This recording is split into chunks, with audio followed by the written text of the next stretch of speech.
The Ahsoka series has come to its conclusion. I had a blast with the show, and had some great additions to the universe. However, I've heard more talk not around the show itself, but around Dave Filoni's untitled movie that's going to connect the live-action shows post-Return of the Jedi, those being Mandalorian, Book of Boba Fett, Ahsoka, and the unreleased Skeleton Crew.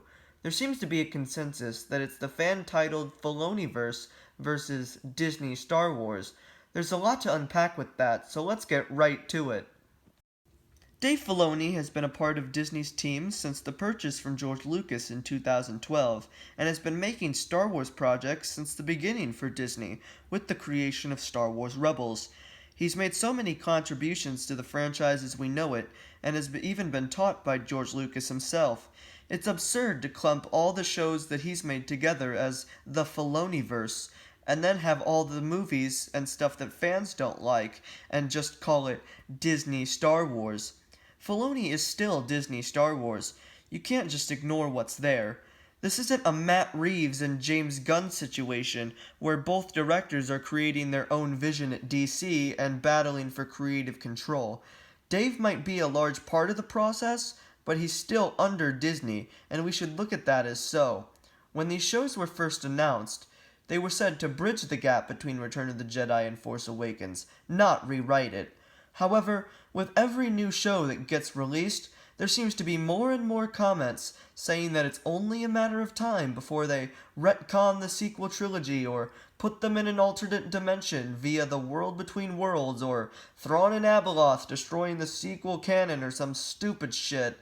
There is no multiverse in Star Wars. That's not how the World Between Worlds works. Do I want to see more Thrawn? Absolutely. Do I want to see Abeloth introduced into canon? But we can't overlook the fact that these are villains leading up to the sequel trilogy.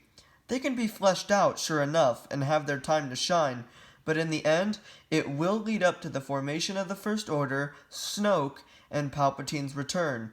It's up to you whether you want to accept it or cry about it like a toxic baby. We have 2 years before the anticipated release year of Dave's beloved movie. My suggestion is to be more open to the possibility that he isn't going to rewrite his own Star Wars in that time period.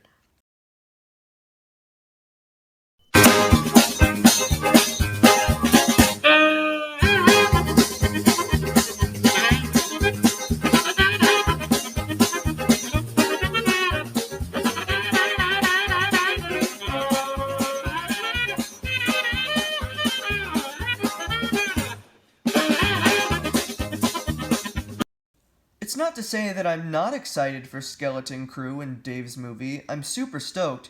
It just kinda sucks having to hear people who don't listen to the writers and the heads of the department making the shows and thinking that they can make their own conclusions on what they think the future is and what they think is actually correct when it isn't.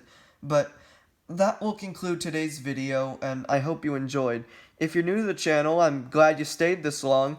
Maybe consider leaving a like on the video and subscribing for more content. I think I make good content, but that's up for you to decide. I'll see you next time.